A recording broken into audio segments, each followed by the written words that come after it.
Good morning बाबू लोग, good morning. कहाँ तक आप लोग को बता दिए थे?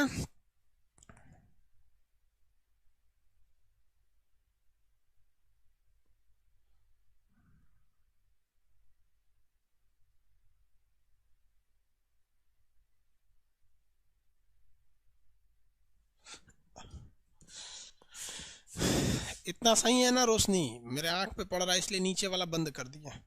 आप कहेंगे तो चालू कर देंगे, नहीं तो कोई दिक्कत नहीं, आप हमको ओरिजिनल कलर में ही देख लीजिए मेरे। हाँ, नीचे रहता है तो भभकते रहते हैं हम। आगे देखिए।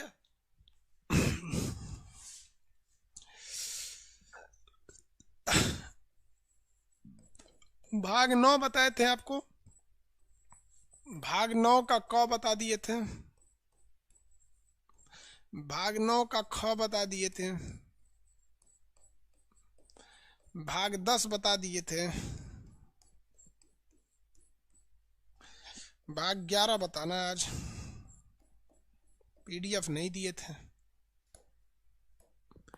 देखो भैया, भाग 9 में क्या थी? पंचायत।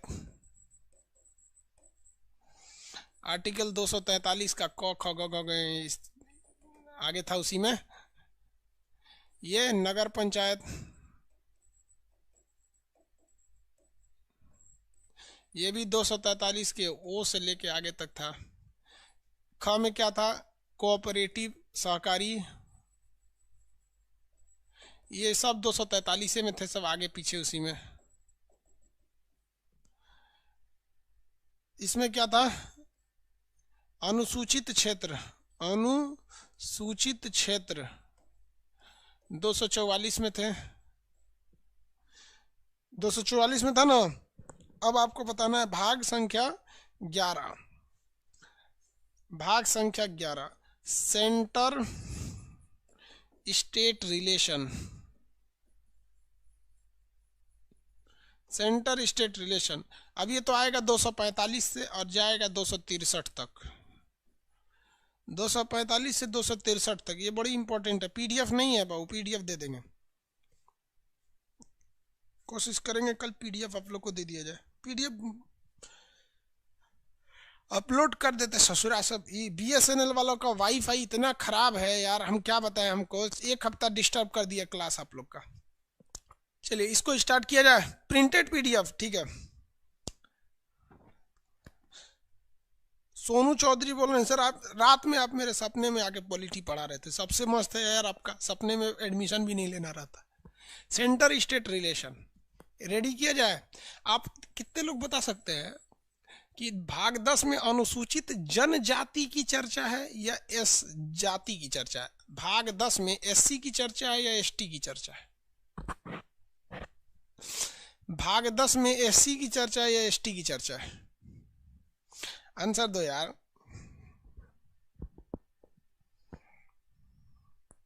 एससी या एसटी? चलिए ठीक है, अच्छी बात है, एसटी की चर्चा है। उनके रिजर्वेशन की चर्चा है कि एरिया की चर्चा है? रिजर्वेशन की चर्चा है या एरिया की चर्चा है? रिजर्वेशन की चर्चा है या फिर एरिया की चर्चा है?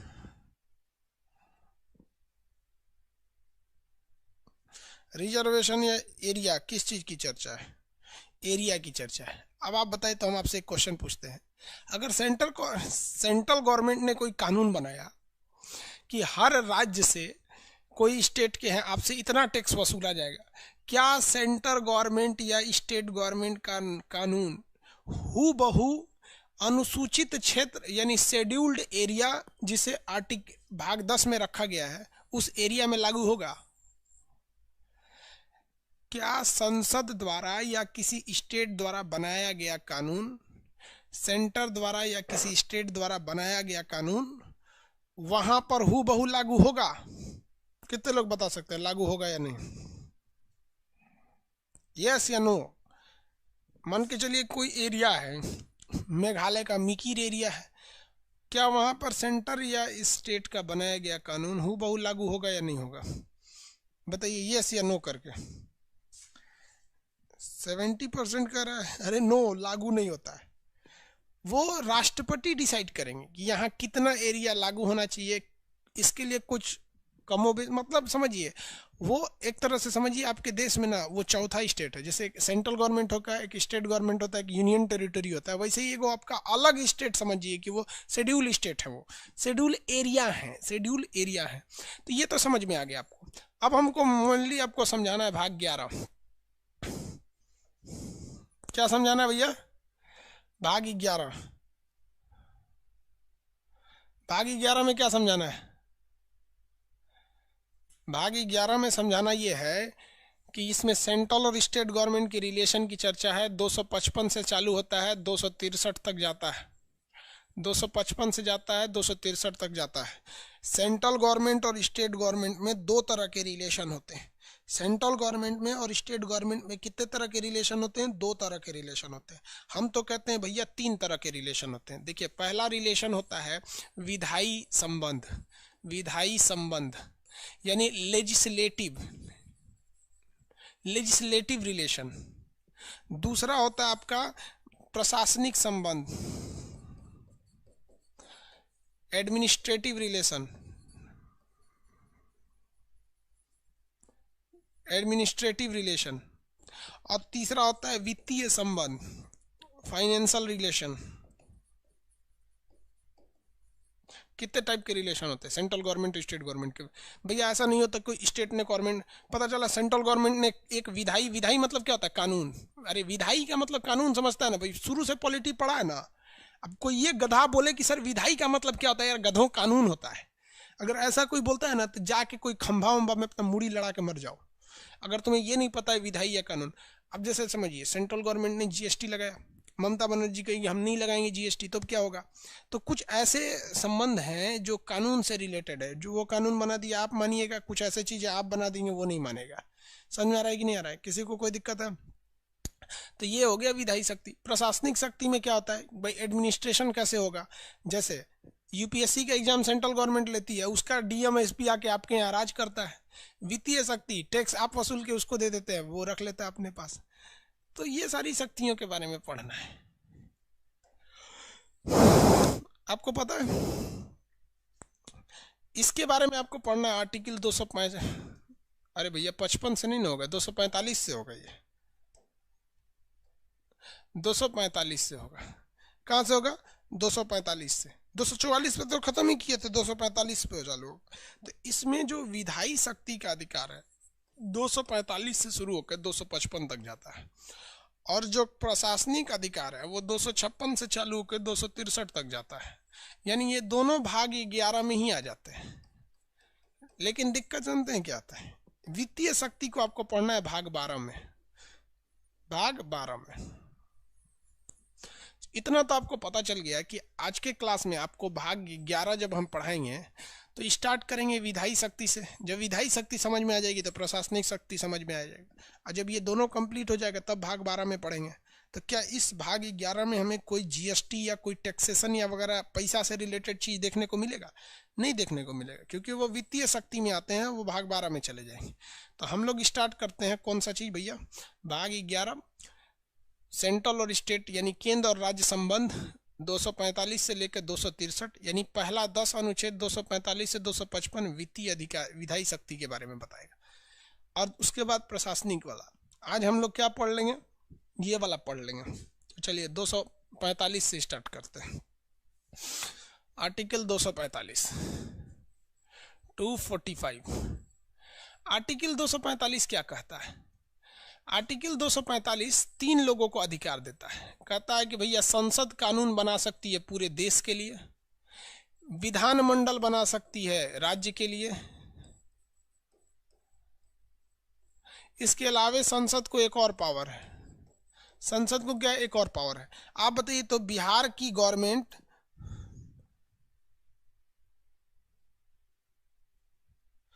बताइए बिहार की गवर्नमेंट क्या कभी भी यूपी के लिए कानून बना सकती है?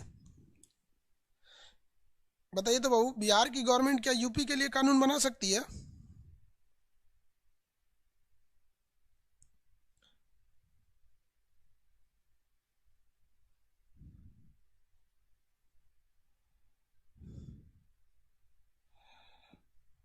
बना सकती है बिहार की गवर्नमेंट यूपी के लिए?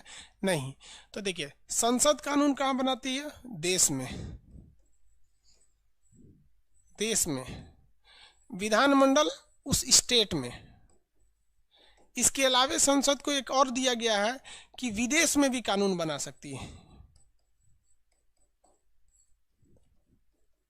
अब आप कहेंगे कि खान सर पगला गए संसद विदेश में कहां से कानून बना देगी? भैया बना देती है। संसद विदेश में कानून कैसे बना देती है? बना देती है। देखिए भैया, यहां समझा दिए ना, नहीं बना सकते। ये आपको बोला गया है वित्तीय शक्ति, विधायी शक्ति के तहत कि देखिए, संसद है, पूरे देश के लिए कानून बना सकती है, ठीक है। स्टेट गवर्नमेंट जो है, स्टेट गवर्नमेंट की विधानसभा अपने स्टेट के लिए कानून बना सकती है। ये तो आपको कोई कोई समझ में आता है। संसद जो है वो विदेश में भी कानून बना सकती है। जैसे आप देखिए कैसे बताते हैं, विदेश में भी कानून लगा सकती है। हम लोग के एप्लीकेशन का पैसा इंडिया से आता है, बट यूट्यूब से जो पैसे आते हैं ना, वो विदेश से आते हैं, कैलिफोर्निया से, US डॉलर में आता है। हम ऑनलाइन काम किए, सर्वर यूट्यूब का, चैनल यूट्यूब का। यूट्यूब कहाँ है? अमेरिका की कैलिफोर्निया में। ऐड कौन दिया? यूट्यूब ने दिया। गूगल एडसेंस से आया। पैसा कौन काट लिया? यूट्यूब ने काट लिया, अपना 45% काट लिया, 55% हमको दे दिया। तो इसमें स्टेट इंडिया की गवर्नमेंट की क्या योगदान थी? कोई नहीं। लेकिन फिर भी उस पर भी कहता है, खान साहब 45% आपका यूट्यूब काट लिया है, 30% हमसे कटवा लीजिए। कितना काट लिया? सबसे कम हमारे मिलता है 25%। समझा गया? तो विदेश में भी कानून बन सकते हैं। अगर मान के चलिए टाटा कंपनी है, टाटा कंपनी अमेरिका में जाके रेंज रोवर कार बेचती है, जगुआर बेचती है, कारखाना वहां पर, कर्मचारी वहां के, वर्कर वहां के, प्रचार वहां हुआ, सब कुछ वहां। वहां से जब पैसा यहाँ लाएगा तो कहते संसद नियम बना देगी कि तू वहां कमाया था ना, तो यो दे, तुम यो दे टैक्स वहां। तो अगर राष्ट्रीय हित का मामला है तो संसद विदेश पर भी कानून बना सकती है, विदेश पे भी क्या कर सकती है? कानून बना सकती है। लेकिन ये काम राज्य सरकार नहीं कर सकती। तो विधायी शक्ति, विधायी शक्ति 245 से शुरू होता है। पहले ही आप समझ गए, सबको बता देता है कि भैया आप कहाँ कहाँ शक्ति बना सकते हैं और कहाँ कहाँ कानून नहीं बना सकते हैं। किसी को कोई दिक्कत नहीं है? बफरिंग कर रहा है क्या? बफरिंग तो नहीं कर रहा है यार, तो फिर क्या परेशान है तुम लोग? बफरिंग नहीं कर रहा है। विधायी शक्ति ये समझ में आ गया, किसी को कोई दिक्कत है?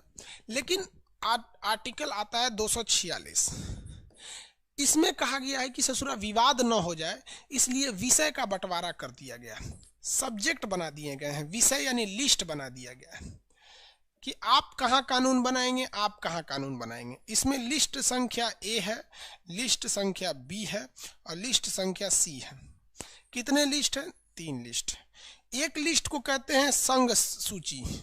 संघ सूची, संघ सूची पे कानून कौन बनाएगा? सेंट्रल गवर्नमेंट, इसलिए इसे यूनियन लिस्ट कहते हैं।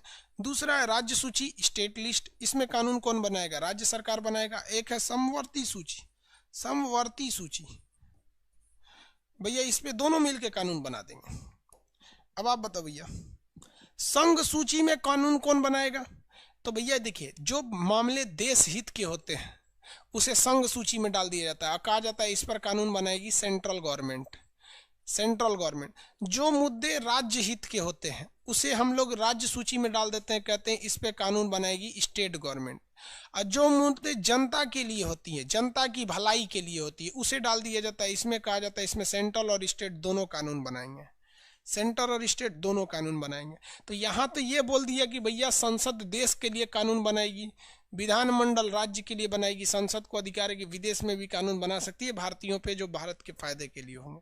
लेकिन दिक्कत यहाँ ये आ जाती, अगर हम लोग ये नहीं देखते हैं, 246 नहीं देते, तो सोचा कोनों कोनों पे कानून बना देता। केंद्र सरकार GST पे बनाई है तो नीतीश कुमार GST पे बना देते।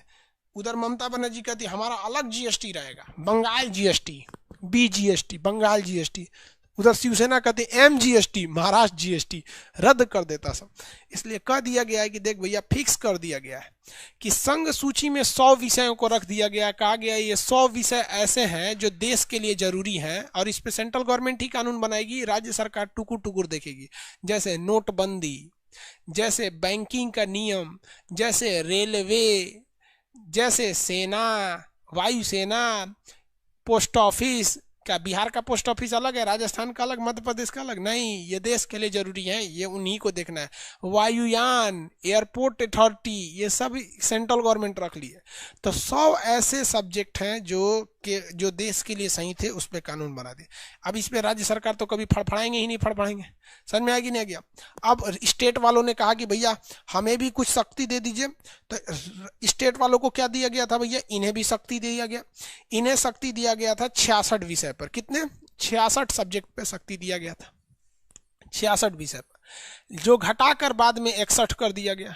घटाकर कितना कर दिया गया?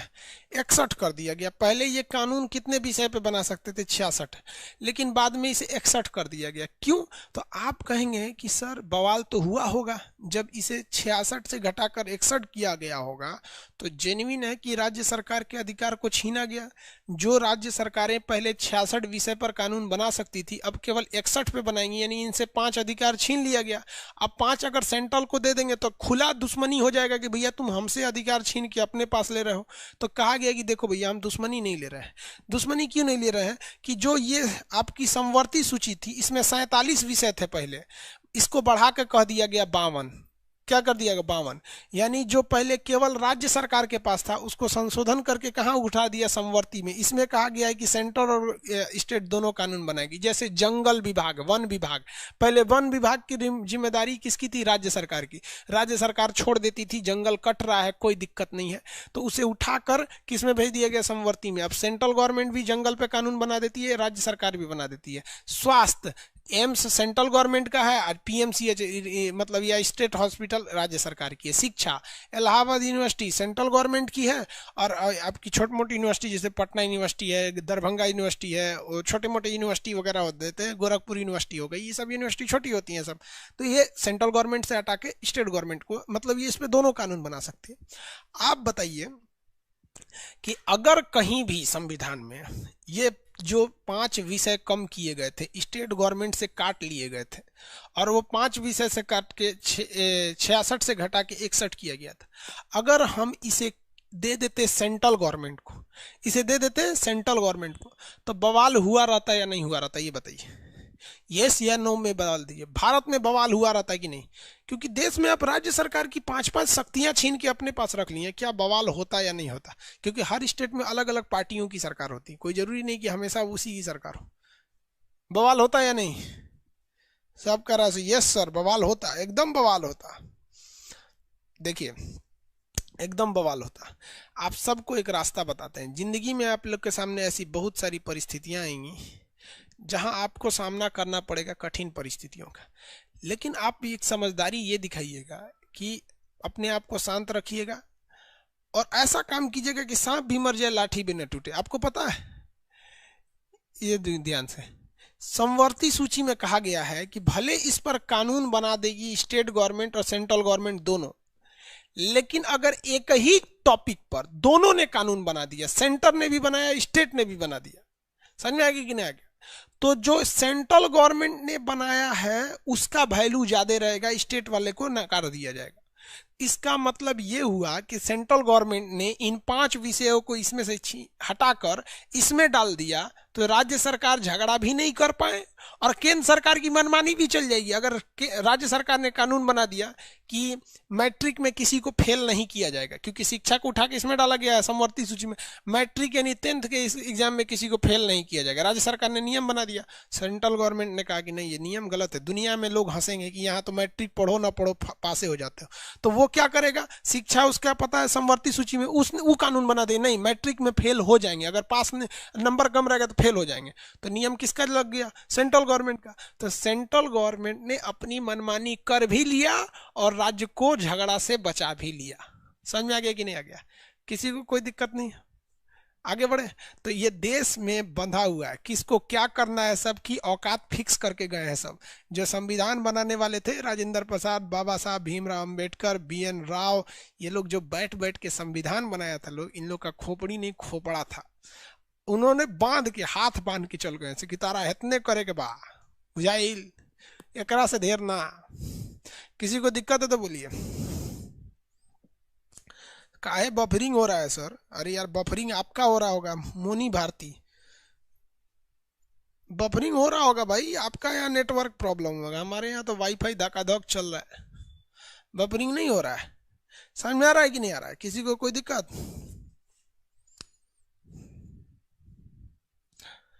इतना तो समझ में आ रहा, मजा आता है कि नहीं जी पॉलिटी पढ़ने में? बहुत मस्त सब्जेक्ट है पॉलिटी, एकदम दुनिया दिखता है। मोदी जी की यही क्षमता है यार, योगी जी की ये क्षमता, नीतीश कुमार ये कर सकते हैं, ममता बनर्जी ये कर सकते हैं, गजब समझ में आता यार। एक छोटी सी किताब ने पूरे देश को हिला के रख दिया, संविधान। किसी को यहां तक में दिक्कत है तो बताइए, किसी को यहां तक में दिक्कत है? कोई दिक्कत नहीं है? तो आप 47 देख लेते हैं, 46 देख लिए तो 47 नहीं दिक्कत है? अच्छा सर, ये पूरा टॉपिक बताएं। ये भैया ये टॉपिक जो पढ़ना है ना, ये आपको अनुसूची में पढ़ना है। अनुसूची 7 जब पढ़ाएंगे ना, तो अनुसूची 7 में इन सूचियों के बारे में बता देंगे, कौन कौन से चीज को कहाँ रखा गया है। हालांकि हम आपको हिंट दे दिए हैं, जो देश के लिए जरूरी था उसने सेंट्रल को सौंप दिया, जो राज्य के लिए जरूरी था स्टेट यूनियन लिस्ट में सौंप दिया, जो जनता के लिए था जरूरी था दोनों में सौंप दिया। अब आप बताइए ना, जन परिवार परिवार नियोजन यानी बच्चे कम पैदा कीजिए, फैमिली प्लानिंग, परिवार नियोजन। अब आप खुद से सोच के देखो यार, कि अगर ये केवल सेंट्रल गवर्नमेंट की जिम्मेदारी रहती तो मोदी जी चिल्लाते, देखो हमको पोता खिलाने की जगह पे तोता खिला रहे हैं। मतलब वो एक तो नहीं यूट्यूब पे बड़ी फेमस हुआ है, इसे बता रहा है वहां पे। तो मोदी जी क्या कहते, देखो हमारे पास लड़के नहीं है, अडवाणी जी बोलते हैं हमरो देखो, ये योगी जी कहते हैं हमरो नहीं है। तो सेंट्रल गवर्नमेंट वाले तो भाई अपना बता देते सब, लेकिन राज्य सरकार कहती नहीं नहीं खूब धड़ाधड़ पैदा करो, दिक्कत हो जाता है। इसलिए उठा के किस में डाल दिया, जनगणना, सॉरी परिवार नियोजन समवर्ती सूची में डाल दिया। परिवार नियोजन किस में डाल दिया, समवर्ती सूची में डाल दिया। तो परिवार नियोजन जो होता है वो समवर्ती सूची में डाल देता है। तब से राज्य सरकार भी कहते हैं हम दो हमारे दो, और सेंट्रल गवर्नमेंट भी कहती है हम दो हमारे दो। और अगर ये राज्य सूची में सेंट्रल उसमें रहता है तो दिक्कत हो जाता है। केंद्र सरकार कहती है हम दो हमारे दो, राज्य सरकार कहती है हम दो हमारे होने दो, दिक्कत हो जाता है। लेकिन जनगणना मतलब कितने बच्चे हो गए इसकी गिनती करने की जिम्मेदारी सेंट्रल गवर्नमेंट को दिया गया है। अब आप कहेंगे ऐसा का है, तो देखो भैया, कोई राजस्थान का लड़का है, अब वो कमाने के लिए चला गया दिल्ली, और अगर जनगणना की जिम्मेदारी राज्य सरकार को दी गई रहती, जनगणना की पॉपुलेशन की काउंटिंग की जिम्मेदारी, तो राजस्थान वाला तो जोड़ता है कि हमारे यहाँ एगो लड़का है, लेकिन वो लड़का कहाँ कमाने गया है, दिल्ली में। और फिर केजरीवालों गिन देता कि हमारे यहाँ इतना लोग हैं, तो एक के आदमी दो बार गिना जाता है। इसलिए कह दिया कि हटाओ। अब वो सेंट्रल गवर्नमेंट गिनती है कौन कहाँ है, धड़ धड़ा के गिन देती है रजिस्ट्रार जनरल के थ्रू। तो जनगणना को सेंट्रल गवर्नमेंट है, याद रखिए, जनगणना गिनती करना सेंट्रल गवर्नमेंट, लेकिन परिवार नियोजन कम बच्चे होना किसकी जिम्मेदारी है, ये जिम्मेदारी है दोनों की। यार एक चीज देखो, कम पढ़े लिखे लोग और गरीब लोग बड़ी ज्यादा बच्चे पैदा करते हैं। सोचा हमको लोग कंफ्यूजन हो जाता है यार, 5 गो अगर लड़के हो जाए तो कंफ्यूजन में हो जाएगा। सोचा कौन सब है, सब की नहीं, रात को गिनती करना पड़ेगा, पहल का, दूसर का, तीसर का, चौथा, पांचवा, पागल हो जाएगा आदमी, नामे नहीं मिलेगा। अच्छा अच्छा, समझ आ गया कि नहीं आ गया? सबसे अच्छा परिवार होता है एगो लड़का एक ठो लड़की, बेस्ट परिवार, एक लड़का एक लड़की हो जाए यहाँ। लेकिन देश की एक समस्या भी है यार, हमारे यहाँ लड़कियों के लिए जॉब अपॉर्चुनिटी ना के बराबर है, बहुत कम है। दिल्ली मुंबई बेंगलोर बड़े शहर में रहते हैं तो ठीक है, अब गांव में रहती हैं तो लड़की क्या कर लेगी बेचारी, कौन सा काम कर लेगी, कुछ नहीं है कि नहीं। हाँ, लड़की कब काम कर सकती है, कब कमा सकती है, जब बहुत पढ़ी लिखेगी तब। लड़कवा नहीं पढ़ा तो मजदूरी कर लेगा, डेली 400 रुपया लेके चलाएगा। इसलिए गांव में लोग लड़कियों से ज्यादा लड़कों को प्रेफरेंस देते हैं। और समाज भले कहते रहता है कि हम लड़का लड़की में क्या फ़र्क है। जिस दिन ये देश लड़कों के लिए और लड़कियों के लिए बराबर मौका उपलब्ध करा देगा, उस दिन लड़के लड़कियों में कोई फ़र्क नहीं रहेगा। अब आप बताओ, एक लड़की अनपढ़ है तो क्या करेगी, बर्तन वर्तन मांजेगी, इसके सिवा तो कुछ कर नहीं सकती है। लेकिन लड़कवा वो भी बर्तन मांजेगी तो जिसके यहाँ जाएगी वो उल्टा सीधा बोलेगा। इसलिए थोड़ा सा जनगणना बढ़ने, जनसंख्या बढ़ने लगती है। आगे बढ़े।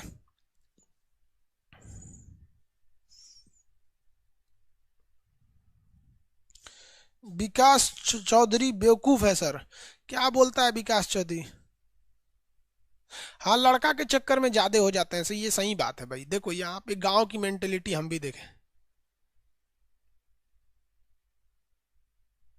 चलो भैया आगे देखते हैं। हाँ, एक बात बताइए, आर्टिकल 247, आर्टिकल 247 में कहा गया है कि मान के चलिए कि राज्य सरकार ने ऐसे विषय में कानून बना दिया जो संघ सूची में था, या ये इसके वाले में कानून बना दिया, मतलब ये दोनों गड़बड़ कर दिए जानबूझकर। जब जानबूझ के गड़बड़ कर देते हैं ये लोग, तो ऐसे सूची के लिए कहा गया है एक्स्ट्रा कोर्ट को बनाया जा सकता है। क्या बनाया जा सकता है? एक्स्ट्रा कोर्ट बना सकती है, अतिरिक्त न्यायालय। अतिरिक्त न्यायालय, अतिरिक्त न्यायालय बनाया जा सकता है। समझ में आ गया? ये कौन बनाएगी? संसद बनाएगी। यानी एक ऐसा कोर्ट बना दिया जाएगा, supreme court, high court, district court के अलावा ऐसा कोर्ट बना दिया जाएगा जिसमें कहा जाएगा राज्य सरकार तुमरा 61 को विषय दिए वही में बनाओ, नटंकी मत कर। तो उसमें नहीं, हालांकि ये बनाने की नौबत नहीं आई है, लेकिन बता दिया गया है कि अगर ऐसे मामले होते हैं तो उसके लिए एक एक्स्ट्रा कोर्ट को बनाया जा सकता है। 45, 46, 47 समझ में आ गया तो बोलेंगे हम 48 पे चलेंगे। एक्स्ट्रा कोर्ट, अतिरिक्त न्यायालय, कृषि राज्य सूची के विषय में आता है। आगे देखिए, कृषि कर राज्य सूची में आएगा, बाकी उसका विकास समवर्ती सूची में आएगा। अच्छा एक बात बताओ भैया, आर्टिकल 248 कौन कौन विषय आएंगे हम आपको बताएं ना, जब अनुसूची पढ़ाएंगे तब आपको विषय पढ़ा देंगे। यहाँ आप ट्रैक से मत हटिए। एक बात बताइए, इस जो ये सोशल मीडिया है, सोशल मीडिया ये किस विषय में आएगा? व्हाट्सएप, फेसबुक, ऑनलाइन क्लास लेना, ये किस में आएगा? Online class. मेरा एप्लीकेशन किस में आएगा? बताइए, मेरा एप्लीकेशन किस में आएगा? मेरा एप्लीकेशन किस में आएगा?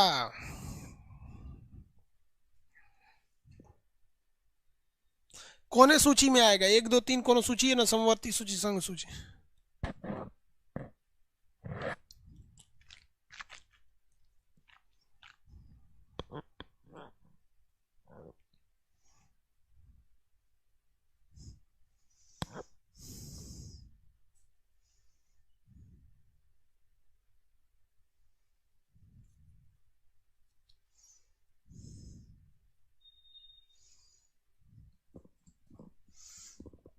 किसी में नहीं आएगा, किसी में नहीं आएगा, क्योंकि जब संविधान बना था और जब ये लागू हुआ 26 जनवरी 1950, तो ऐसा कोई ऑनलाइन सिस्टम नहीं था। उस समय मोबाइल के भी आविष्कार नहीं हुए थे, गूगल प्ले स्टोर उस समय नहीं था, तो आपने कैसे उठा के इसमें ठोक दिया?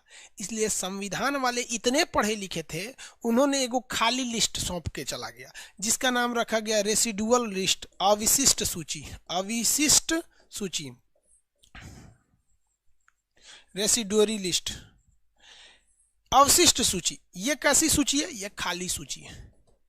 इस लिस्टवा को खाली रखा गया है, और संविधान वाला कह के गया था कि देख भैया हम संविधान बना दे रहे हैं, 26 जनवरी 1950 को लागू कर दे रहे हैं, लेकिन ये संविधान कई 100 साल तक चलेगा, और कुछ ऐसे विषय आएंगे जो भविष्य में आएंगे लेकिन हमारे सामने अभी नहीं है।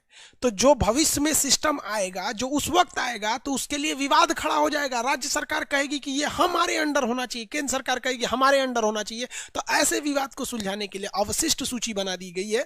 इसमें जितनी भी नई नई चीजें आती हैं वो सब अवशिष्ट सूची में बना डाल दी जाती हैं, और इस पर कानून बनाने की जिम्मेदारी दे दी गई है सेंट्रल गवर्नमेंट को। किसको दे दी गई है? सेंट्रल गवर्नमेंट को। किसे दिया गया? Central government. जैसे साइबर क्राइम, साइबर चीजें, ऑनलाइन कोई भी चीजें होती हैं, इसरो का जो सैटेलाइट है वो है, जितना भी DRDO, एटॉमिक पावर एनर्जी, जो भी चीजें हैं, बाद में जो भी चीजें हैं उठा के सौंप दिया गया सेंट्रल गवर्नमेंट को। आपको पता है आप जितना पैसा देते हैं उसका हम लोगों ने 18% IGST उठा के सेंट्रल गवर्नमेंट को दे देते हैं। लो, आप जितना फीस देते हैं उसका IGST 18% सेंट्रल गवर्नमेंट को दे देते हैं, 2% बैंक वाले ले जाते हैं, यार 20% लेके चला गया, बचा कितना? 80%। उसमें सर्वर दो, कॉस्ट दो, खर्चा निकालो, ये निकालो। अब जो बच गया ना, मान के चलो बच गया, अब उसका 30% फिर सेंट्रल गवर्नमेंट ले जाएगी इनकम टैक्स के रूप में। तो देखो जितनी ऑनलाइन चीजें होती हैं या जितना साइबर होता है, ऑनलाइन होता है, अमेजोन, फ्लिपकार्ट, जोमेटो, स्विगी, ओला, उबर, ये सब पर कानून केंद्र सरकार बनाती है। सोचो संविधान वालों का खोपड़ी ससुरा खाली लिस्ट लेके गया है, खलिया लिस्ट लिख के गया है कि जो जो चीज नया आएगा वो होगा। समझ में आ गया कि नहीं आ गया? किसी को कोई दिक्कत? ऑनलाइन जो शादी हो जा रहा है आजकल कि एगो शादी.com पे है, जो कि इस पे ऐसा करके साइट आते हैं सुनो, उस पर खोज लो अपने हिसाब से इस टाइप का, वो सब चीजें किस में जाती हैं? सब के सब किस में जाएगी? अवशिष्ट सूची में जाएगी। आगे बढ़े, किसी को कोई दिक्कत नहीं है? यहां तक में कोई दिक्कत है तो बोलिए। बेहतरीन काम करके गया कि नहीं गया? बेहतरीन काम किया कि नहीं बताओ? दिमाग था या नहीं था इन सबों के पास, ये बताइए तो। दिमाग था? हाँ भाई दिमाग तो बहुत है यार। मतलब सोचो यार 1950 के कानून पर अब तक हम लोग हैं। 1950 का जो टेलीफोन था वो अब बर्बाद हो गया। 1950 की जो गाड़ियां थी, मोटरसाइकिल थी, या फिर जो मतलब 1950 का जीप, कार, ये सब सब बर्बाद हो गया। लेकिन संविधान आज भी है, तब बेहतरीन संविधान बना के गया सब। अब तो मजा आएगा आपको, ये देखो। अब यहाँ ध्यान दीजिए यार, एक बात बताइए, सेंट्रल गवर्नमेंट चाह के भी क्या इसमें कानून बना सकती है? राज्य सूची में नहीं बना सकती है, चाह के भी नहीं बना सकती है। तो देखिए क्या कहा गया है, 249 और 250 आप अच्छे से पढ़िएगा वरना बर्बाद हो जाइएगा। अच्छे से पढ़िए ध्यान से। 249 क्या कहता है? आर्टिकल 249 कहता है कि राज्य सूची के विषय में भी कानून बनाया जा सकता है। किसमें? राज्य सूची में। राज्य सूची में देखिए, राष्ट्र के हित के लिए, राष्ट्र हित यानी देश के लिए, राष्ट्र हित में राज्यसभा 2/3 बहुमत से अगर प्रस्ताव पारित कर दे, 2/3 बहुमत से प्रस्ताव पारित कर दे, तो राज्य सूची के जो विषय हैं, राज्य सूची के विषय यानी जो राज्य सूची में 61 विषय हैं, इस पर कानून कौन बना लेगी? संसद बना लेगी। इस पर कानून कौन बना सकती है? संसद बना सकती है। सोचिए, कोई इमरजेंसी नहीं लगा है, कोई कुछ नहीं हुआ है, लेकिन राज्यसभा कहेगी कि नहीं, ये मुद्दा राष्ट्र हित में है, देश की भलाई के लिए यहाँ कानून लगना चाहिए। क्या होगी? तो राज्यसभा 2/3 बहुमत से पारित कर देगी। तो यह प्रस्ताव राज्य सूची में भी है तो भी संसद कानून बना देगी। अब बताइए, संसद में तो लोकसभा और राज्यसभा भी आ जाते हैं सब, इसमें तो लोकसभा प्लस राज्यसभा दोनों आते हैं। यानी ये कानून बनना चाहिए कि नहीं बनना चाहिए, इसकी स्टार्टिंग कौन करेगा? राज्यसभा। तो यहाँ आपको लगता है लोकसभा से ज्यादा पावरफुल राज्यसभा हो गई कि नहीं हो गई? यानी लोकसभा पावरफुल होने के बावजूद यहाँ कमजोर प्रतीत होता है। कहां पर? जब राज्य सूची के किसी विषय में कानून बनाना होता है, बिना किसी इमरजेंसी के, बिना किसी मतलब के, अगर राज्यसभा ने ये डिसाइड कर दिया, 2/3 बहुमत से पारित कर दिया कि नहीं ये राष्ट्र हित में होना चाहिए, ऐसा कानून होना चाहिए, तो वहां कानून बन जाएगा। जैसे, सुनिए ध्यान से, जैसे दिल्ली की राज्य सूची के अंतर्गत में ये आया है कि दिल्ली में कहाँ मेला लगेगा, कहाँ भीड़ का जमावड़ा होगा, कहाँ प्रदर्शन होगा, ये दिल्ली के मुख्यमंत्री समझेंगे, ये राज्य सूची का विषय है, केंद्र सरकार नहीं हस्तक्षेप करेगी। लेकिन किसानों के आंदोलन होने के कारण, किसान जो बड़े पैमाने पर आंदोलन कर रहे हैं, तो राज्यसभा अगर ये प्रस्ताव पारित कर दे कि मुख्यमंत्री अरविंद केजरीवाल से यह अधिकार छीन लिया जाता है कि वह प्रदर्शन करने के लिए जगह मुहैया कराएंगे, और लोकसभा ने भी पारित कर दिया, तो वो राज्य सूची के विषय में होने के बावजूद भी अब वहां अरविंद केजरीवाल कुछ नहीं कर सकते हैं, और सेंट्रल गवर्नमेंट अपनी मनमानी करके जेसीबी बुला के सब सरदार लोग को फेंकवा देगी वहां पर। समझ में आ गया कि नहीं आ गया? किसी को दिक्कत? क्या ये इमरजेंसी की तरह नहीं दिख रहा है? बताइए। यानी राज्य सरकार की कोई अहमियत नहीं है, यानी केंद्र सरकार में बीजेपी का राज्यसभा में भी बहुमत है, लोकसभा में बहुमत। इसका मतलब इसका मिसयूज हो सकता था या नहीं हो सकता था? आप बताइए। आप अगर मेंस लिखिएगा तो आप तो कहिएगा भैया इसका मिसयूज हो सकता है, क्योंकि सेंट्रल गवर्नमेंट किसी राज्य को उखाड़ के फेंक देगी। भैया इमरजेंसी लगाने की जरूरत ही नहीं है, ऐसे उखाड़ के फेंक देगी। हाँ यार, अमित कुमार गुप्ता आप क्या कर रहे हैं? 20 बार समझ में नहीं आता है? आपका नाम पढ़ते रहेंगे यहाँ हम।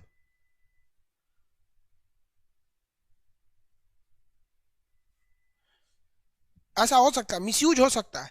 तो संविधान वालों ने इसको, आप बताइए अगर आप संविधान बना रहे होते तो इस मिसयूज से बचने के लिए आप क्या करते? कुछ ना कुछ तो उपाय करते कि ससुरा मिसयूज ना हो। लेकिन यूज भी जरूरी है, मिसयूज भी जरूरी है। मान के चलिए कि राज्यसभा अगर मान के चलिए कि राज्य सरकार अगर उड़ जाए, मान अभी केजरीवाल कैसे किसानों का समर्थन में है, केंद्र सरकार समर्थन में नहीं है, समझ में आप? तो आप क्या चाहते हैं? आप इसमें कोई उपाय बताएंगे? संविधान वालों ने उपाय बना के गया है। संविधान वालों ने क्या कहा है कि भैया ऐसा जो कानून है ये केवल 1 साल इसकी वैलिड रहेगी। कितने साल वैलिडिटी रहेगी? 1 साल।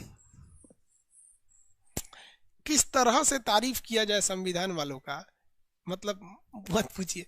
मतलब ऐसे कानून की वैलिडिटी केवल 1 साल रहेगी, ज्यादा दिन तक इसकी वैलिडिटी नहीं रह सकती। कितना समझदार थे सब ये सब, जिसका कोई हद नहीं। कैसे समझा यार, कितना समझदार था सब।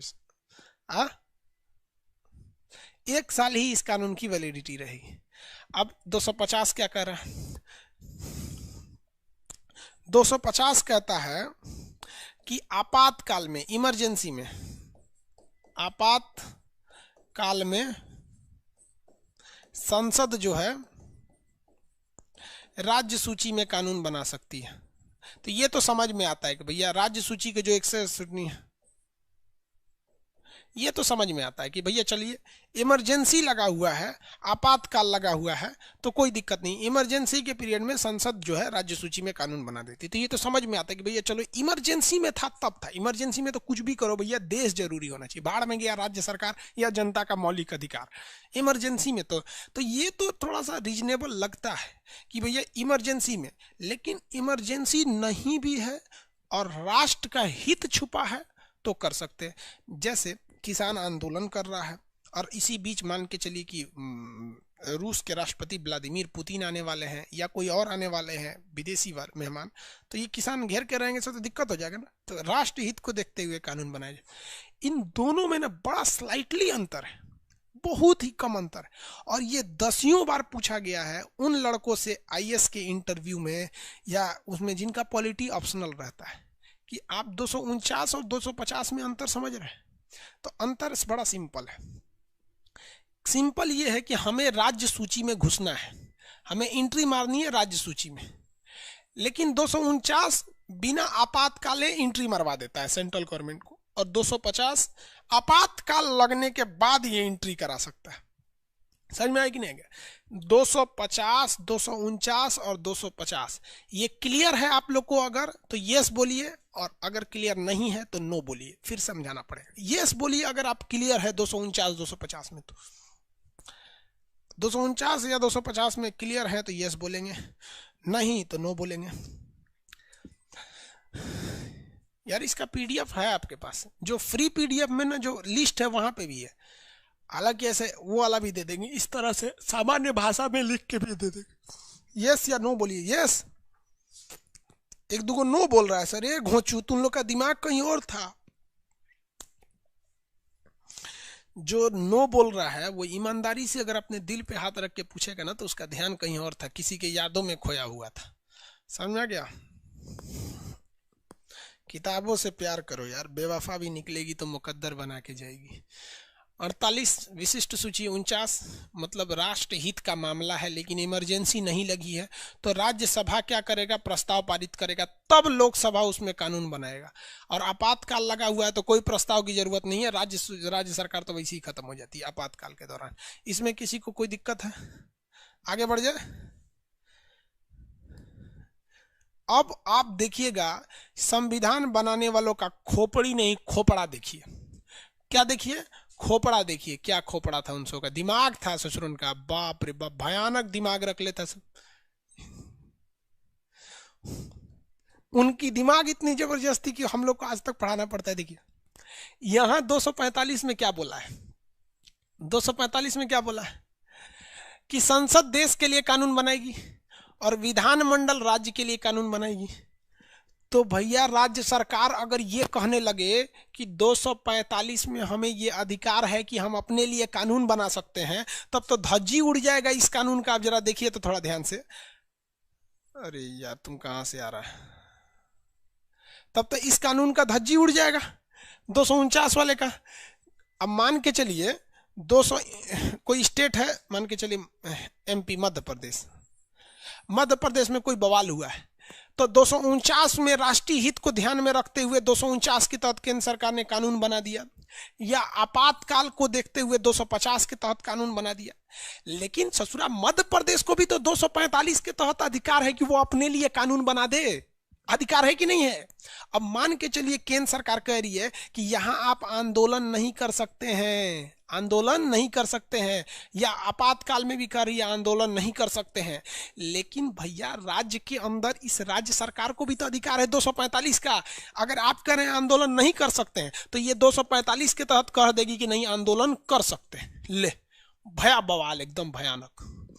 आप 249 के तहत राष्ट्रीय हित को ध्यान में रखते हुए मना कीजिए कि तुम आंदोलन नहीं करोगे, या 250 के तहत आप आपातकाल की दुहाई देके कहिए कि आंदोलन नहीं करोगे। लेकिन राज्य सरकार को तो अधिकार 245 पहले दे के रखा है कि भैया तुम आंदोलन का तुम कानून बना सकते हो। तब हुआ बवाल, तब हुआ बवाल। अब बता भैया इससे कैसे निकला जाए? समझ में आ रहा है कि नहीं आ रहा है? तो इसी से निपटने के लिए बना दिया गया अनुच्छेद 251, आर्टिकल 251। कहा गया है कि जब कभी भी संसद 249 के तहत या 250 के तहत कानून बनाती है तो राज्य सरकार का कानून लागू नहीं होगा। तो उस स्थिति में राज्य सरकार से आर्टिकल 245 छीन लिया जाएगा। उस स्थिति में राज्य सरकार से आर्टिकल 245 छीन लिया जाएगा, अदरवाइज में वो रहेगा। नहीं तो बवाल हो जाएगा। क्या हो जाएगा? बवाल हो जाएगा। समझ में आ रहा है कि नहीं आ रहा है? किसी को दिक्कत? आगे बढ़े। मैप का बुक कब तक आएगा? श्याम बिहारी आ जाएगा भाई। टाइम हो गया सर खाना बनाने का, हमको खुदे भूख लगा है। देख हमारा खाना यहाँ रखा हुआ है, देख रो। सुबह से हम भी कुछ नहीं किए, यही खाना है मेरा, इसी को खा के रह जाते हैं हम। खाओगे? क्या खाना है भैया? 2-4 ठो लिट्टी आ जाता है, खा के यही रह जाते हैं। फिर 1 घंटा का गैप है। ज्योग्राफी का क्लास बाबू 2 बजे से होगा। ज्योग्राफी का क्लास 2 बजे से। ऐप जो है ना अभी टेस्टिंग फेज पे चल रहा है, तो 12 से 1 में टेस्टिंग हो रही है। तो क्लास बंद करने से अच्छा है उसको 12 से 1 के जगह पे 1 से 2 कर देते हैं। 1 से 2 मैप हो जाएगा, 2 से 3 ज्योग्राफी कर लीजिएगा, मैप के बाद ज्योग्राफी हो जाएगा। ठीक है, इतना समझ में आ गया यार?